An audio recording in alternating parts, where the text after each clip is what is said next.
I've said it once and I'll say it again. Per capita, Ireland has one of the top amount of accents in the world. Right now, a lot of people are debating whether there is such thing as a black accent.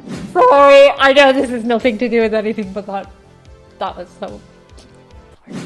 So today we are going to check out a video in which an accent expert goes over a number of different American accents, and I'm gonna look at them and hear if I hear a distinct difference between them.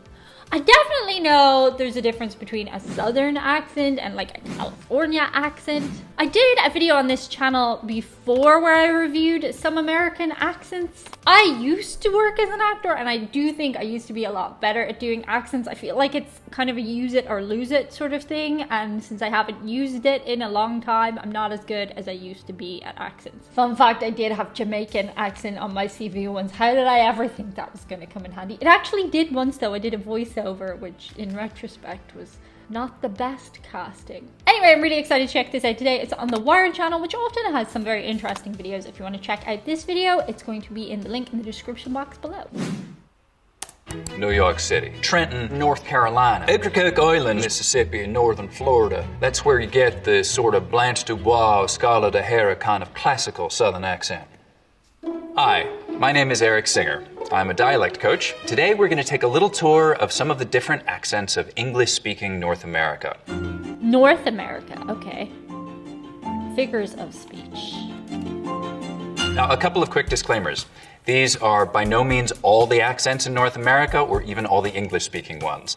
And not everyone from the same place sounds the same. Accents vary by socioeconomic background, generation, ethnicity, and race, and all kinds of individual factors. Because in a very real way, accent is identity. Different people from the same place have more or less localizable accents, and that usually has to do with identity too. Now, on some of our stops, we're going to be looking at some of the most distinctive and interesting local features, but it doesn't mean that everyone from there has that accent or has it to the same degree. I'm also going to have some linguists and language experts from around the continent join me today to lend their expertise in some of these areas. One of the things you'll notice along the way is that accents often don't follow political boundaries, especially ones like state lines. They'll follow major geographical boundaries, things like mountains for sure, but what regional accent differences mostly reflect is settlement patterns and contact. Historically isolated communities like Ocracoke Island in the Outer Banks of North Carolina, or the Sea Islands in the Low Country in Georgia,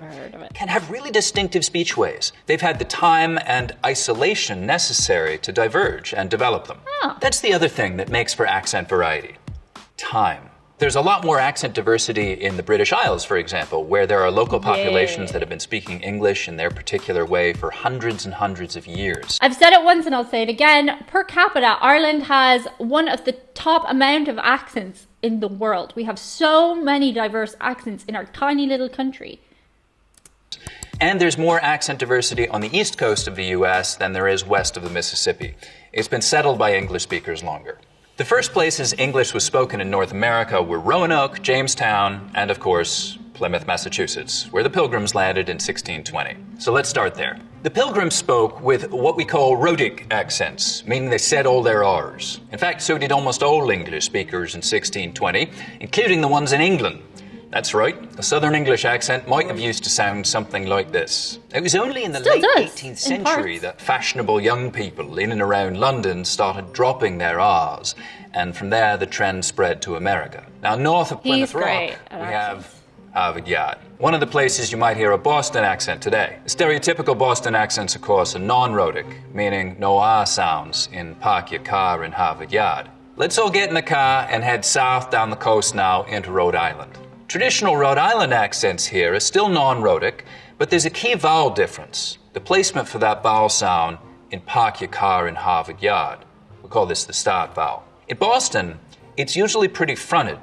Park your car in Harvard Yard. In Rhode Island, it's back. Park your car in Harvard Yard. Rhode Island accents were shaped by a lot of Irish and Italian immigration, just like New York City. So many accents. They don't vary by borough, by the way. That's a myth.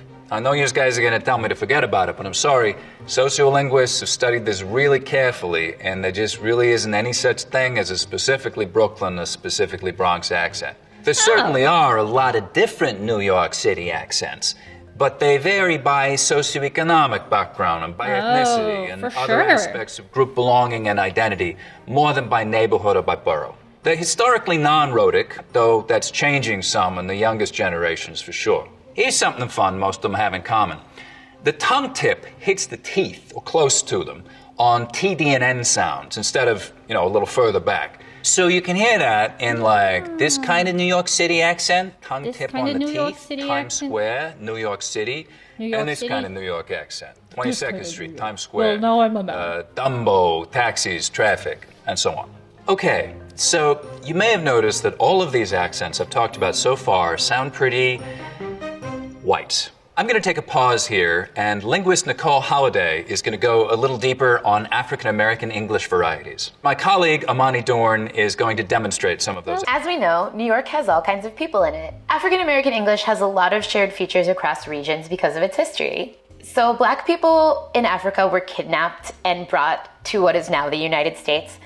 At the time, they didn't all speak the same languages. They spoke multiple different African languages. And those languages came into contact not only with each other, but those languages were also coming into contact with the English spoken by the colonizers. This is a really interesting subject because right now a lot of people are debating, particularly on the TikTok platform, whether there is such thing as a blaccent. So interesting to hear what she has to say. This created a situation where there was a really unusual learning exposure to English, right? So there are all of these languages in contact with each other. And for economic and survival reasons, the enslaved people had to, in some ways, acquire English. But the English that they were acquiring was not like what you learn in the classroom, right? It was under this really unusual situation of acquisition. So some of the features that we see in modern African American English are a result of this contact between the African languages as well as the English spoken by colonizers, and those features have persisted over generations. After slavery was legally ended, the majority of African Americans remained in the South but experienced really extreme segregation. This led to different varieties of English being spoken in Black and white communities within the South, and even as they moved north during the Great Migration. Nicole, how did the Great Migration influence accents? The English that we see today spoken by African Americans has some features that have persisted throughout generations. TH stopping, so that might be using something like a D sound for where you see a written TH, so dat for that. You can hear that in this clip. They said I could participate online. They said I could participate online. L vocalization. Isn't that so interesting? Because as a Dubliner from Ireland, the TH sound is a huge issue. Like we have a funny thing when I used to learn speech and drama, dialect was teaching you as a Dublin person to say this, that, these, and those. Because a lot of times people go like 1, 2, 3, that kind of thing. We also skip our TH. So I wonder, is that connected with the shared history that was experienced around that time? Curious. So that's an L turning into a vowel in a word like pool or pull. Might sound something like pool or pull. He said that's cool, cool. That's cool. We also see consonant cluster simplification. If you have a series of consonants at the end of a word, you might see them turned into just one consonant. So in a word like west, you might hear it pronounced as west. It's been a minute, but she just left.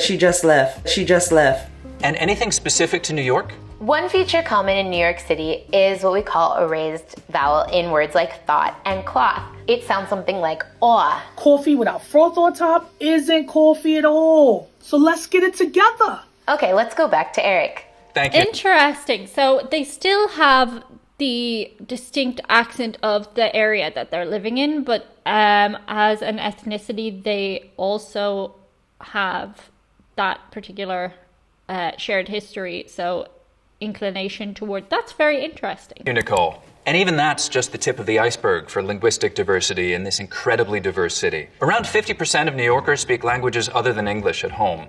And for half of those, that language is Spanish. New York Latino English is heavily influenced by Puerto Rican Spanish and Dominican Spanish. One remarkable feature of this variety is a light L, the sound that you would find in a word like, love, leaf.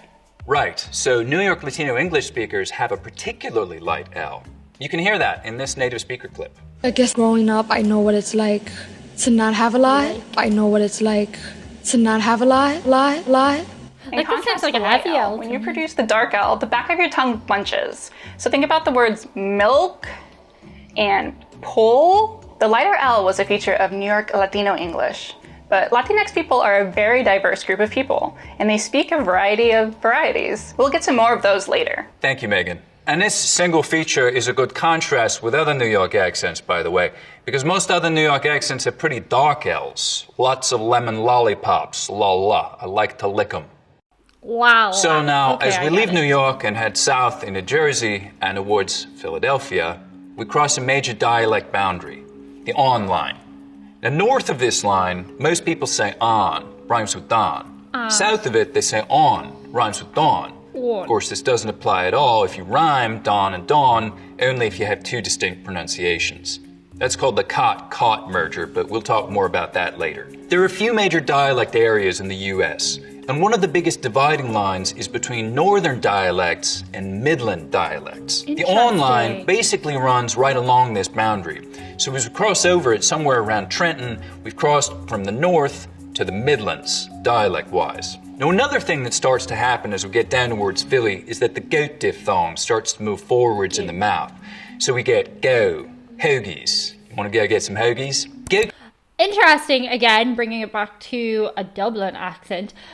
People who would be considered a posh or a D4 accent in Dublin would also tend to do that exact intonation. They go, hoagies, like very similar. So I'm finding this fascinating. It gets maybe even a little further forward as we get down to Baltimore, especially, Danny Ocean. You want to get Danny Ocean on Wednesday? Let's make a quick stop in D.C., where Nicole has some really interesting stuff on the prosody of local African American speakers. In my research, I study prosody, which has to do with the tone and intonation of the phrases Sorry, I know this has nothing to do with anything, but that was so... itself. In a study, I found that African American speakers may be more likely to ask a yes-no question with a level tone or a falling tone. For white speakers, we expect a rising tone in questions like these. So something like, did you do the dishes? But African American speakers may be more likely to say something like, did you do the dishes? Another feature that we see in DC, similar to New York, is the raised thought cloth vowel, that ah. This is a new feature in DC, and we think it's part of a pattern of DC varieties becoming more like northern cities as opposed to the south. You can hear that in this clip. Sorry, I just wanted to interrupt that because in Europe, in a lot of parts when you are learning how to do a question in a different language, in French, for example, if you don't know how to put the SQ, like how to put the beginning of the question, you're told to just raise at the end, so it sounds like a question. So it's very interesting that in other parts of the world, you go down to ask a question. Change is needed, but at what cost? At what cost? Okay, let's go back to Erik. Now we take a quick detour over to Pittsburgh. Yous are the only people in all of North America that smooths the mouth diphthong, except for maybe Chicago sometimes. Now, smoothing is when you take a diphthong, like ow, and smooth it out so it's just one sound, ah. Just like we have price smoothing in much of the South, so that I smooths out to just ah, price. Same thing here, except with the mouth vowel smoothing out to a long ah sound. Yins want to meet downtown, go shopping for catches? Heading back over to the Delmarva Peninsula, as we head down into Virginia, we get something different happening with that same mouth diphthong. Here it's going to sound like oat, mouth, house. So it's not smoothing out here, it's raising. The tongue starts a little higher up, instead of ah, so it's like oat, a boat, house. Boat. This feature is called tidewater raising. Something similar happens with this vowel in Canada, and there we call it Canadian raisin, but it's essentially the same thing happening. Time to get out of the house, keep heading south. Down in North Carolina, we really start to hear pretty significant goat fronting again. So the vowel sound in boat, most, hope, starts with the tongue Boat, further most, forwards in hope. the mouth. Oh. Interestingly, goat fronting, which is now widespread in a lot of the American South, seems to have originated in North Carolina sometime in the last part of the 19th century. Remember that regional dialect boundaries don't necessarily follow political boundaries. They follow settlement patterns and contact patterns between populations. That is so interesting. So the inland part of North Carolina, which is in the Appalachian Highlands, the original European settlers were Scotch-Irish folks and Germans moving southwest from Pennsylvania. Yes, that is something we have explored on this channel, and how there is like an interesting crossover between the original Appalachian accent and the Irish accent. Due to being relatively inaccessible and isolated for a long time, the accent is distinct from the lowlands and from the coastal areas. The isolated speech communities are fascinating because we can get some really interesting sound patterns. Up here you get some really dramatic face lowering, for example. So the diphthong in face starts real low, down around face, light, die. You'll also get some particular dialect features, so words and word order and grammar things that stretch way back to those original settlers from Scotland and Northern Ireland. Things like a hunting and a fishing, and extra sounds too, like the R sound in wash and the H sound in hit. Yeah, we would say hunting, fishing, wash. I don't know what that word is. Hit. We dropped the T at the end of the hit. Get on with hit. Here's Nicole again to talk a little bit about African American speech in Southern Appalachia. Hi again. So African Americans in Appalachia are understudied, mostly because stereotypes of Appalachia are very, very white. African Americans in Appalachia may be more likely to be rhotic. So in words like floor, Why up there on the fourth floor? Why? Floor. you'll get the R, whereas in other places you might get floor. African Americans in Appalachia also tend to follow the more general Southern pattern with respect to I monophthongization, ah in wide turning to ah, so you get wad. And now the map tour continues with Erik. Thank you, Nicole. We're picking up again in North Carolina. Over in the Outer Banks, there's an even more historically isolated community. Because of a shift in shipping patterns in the mid-19th century, and probably also because of sympathizing with the Northern cause in the Civil War, Ocracoke Island was relatively isolated from the mainland for a long time. Super like a place that I visited before in England called Bristol. Like, so similar. It developed maybe one of the most distinctive and different dialects in North America. Obliging islanders will sometimes say to tourists, well, it's high tide on the Seine side.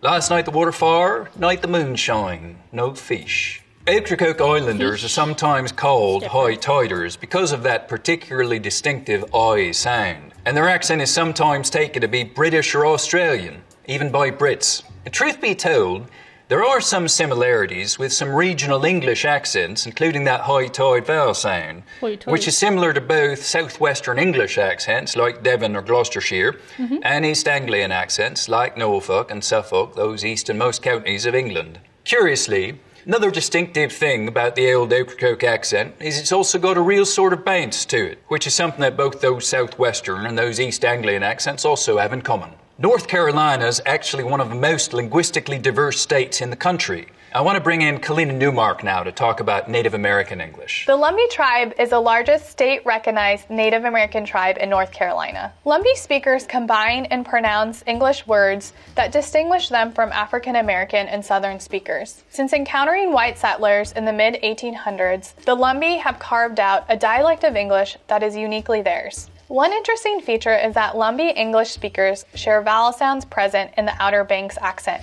where tide is pronounced toid. You can hear that in this native speaker clip.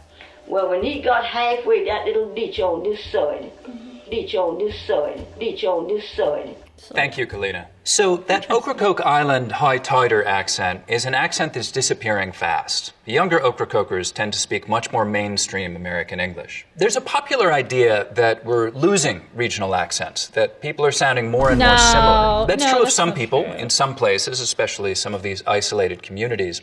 But it's not true across the board. There are actually plenty of accent differences that are getting more and more distinct over time. I would agree. But of course, it's a complex picture. There are parts of the South that don't have all that much Southern about them, accent-wise. Raleigh, North Carolina, and Austin, Texas are two good examples. A lot of people from those two cities may be pretty hard to identify by their accents.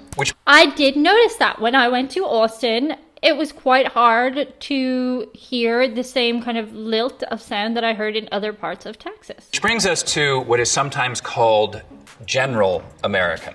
What's General American? The first thing is, it's not one accent. It's basically a terrible term for a wide variety of accents that essentially don't have a lot of obvious regionally distinctive features in them. We're going to talk to Sunn now. Sunn is a native speaker of Gullah, a fascinating and really important Creole language spoken in the Low Countries in the Carolinas, Georgia, and Florida. Gullah is a language spoken in a region of the United States called the Gullah-Geechee Cultural Heritage Corridor, which extends officially from Wilmington, North Carolina, down to Jacksonville, Florida. Gullah is an Atlantic Creole, most similar with Bahamian Creole English and Bajan Creole. In fact, when I visited the Bahamas, a bunch of the local women thought that I'd been a local too. There are a variety of factors that inform the language. For instance, the secluded plantations on the Sea Island, a mixture of African languages, as well as the accents of lower class English and Irish indentured servants and slavers. European slavers were so ill-suited for the Sea Island's environment that they would often afford long periods of solitary time to our ancestors with little to no oversight. Slavers would mismatch the languages in order to confound them and hinder their ability to organize rebellions. Now, the scheme of this tactic was designed for our Gullah-Geechee ancestors to be forced to speak English so that their overseers could be privy to their communications. But what slavers didn't predict is that this first-generation English-based African pidgin would develop into a Creole, a fully mature rule-governed language of its own, much of which remains with us today due to generations of forced segregation and eventual separation by choice before the building of bridges that increased easy access to and fro. I'm going to walk you through a few distinct features of the Gullah-Geechee accent. For example, the kit-foot vowels are reversed for the words fish and foot to sound like fush and fit. The lot-trap vowels are reversed for God and pat to sound like gad and pot. The softening of the T's, where butter and bent would sound like butter and bean. Isn't that interesting? In Irish language, you'd say, you might even go butter, or you might go busher, or you might go butter. Like, depending. Speakers also drop consonants for vowels where the two words meet. For instance, in the sentences that gal there and that boy there, the word for there, there, adds or subtracts the D depending on if there's a consonant or a vowel preceding it. The importance of accent to the Gullah-Geechee language simply cannot be overstated. It is the clearest bond between ourselves and other displaced Africans throughout colonized spaces in the Black diaspora. How we sound is as important as what we say, because our accent is a statement in itself. If you're keeping count, that's 6 Southern accents already, even though we're not being remotely comprehensive here, and we've only been through a few states. Lots more to come. As we get into the Piney Woods belt, Southern Georgia, Alabama, and Mississippi, and Northern Florida, that's the accent we get into one of the parts of the South that's always been rhotic. A lot of the South was historically non-rhotic. That's where you get this sort of Blanche Dubois, Scarlett O'Hara kind of classical. Yeah, we did a lot of that in theater. You can hear that in this clip here. I've always depended on the kindness of strangers. Of strangers. You hear how there's no R in strangers? Strange. That's a non-rhotic accent. But that's changed, and changed fast over the last few decades, so that most younger white Southerners are now rhotic. In most of the Piney Woods belt, though, they always have been. Now, Nicole talked about the fact that some African American speakers in the Southern Appalachians smooth out the I diphthong, the price vowel in some words, and we get a long I sound. But in other words, it stays a diphthong, I. And this is a pattern we find in a lot of the South. In most of the Piney Woods belt, though, there's always been what we can describe as full price smoothing, where some Southerners smooth the diphthong in words like fly, rise, and ride, but use diphthong in rice and right. Here in the Piney Woods belt, we're going to smooth them all. Fly, rise, ride, and rice, right, life, night, and so on. There's an interesting posture thing here, too, which is that you start to get tongue tips that are very edge-focused. And what I mean by that is that instead of using this part of the tongue, the blade, for things like T and D sounds, so that there's a lot of surface contact, t, duh, we just use the narrow edge of the tongue, so it's a more focused contact area, t, duh. 10 tired turtles talk about dentists. We're going to end part 1 right here, but we're going to continue this all the way across the continent. We're going to go to Chicago and Southern California, and yes, absolutely, we'll get out and about up in Canada. See you next time for part 2. Well, I sure hope you found that interesting, because I do want to check out more. That was super interesting. It's so funny how by the end of it he said he'd only done like a certain amount of accents, and I felt like he'd done more. But there's such variety in each accent. I guess that makes a lot of sense. Thank you so much, guys. That's it for today. See you on the other side. Bye. Where's Chewy? Chewy? Chewy. Treat? Per capita, Ireland has the most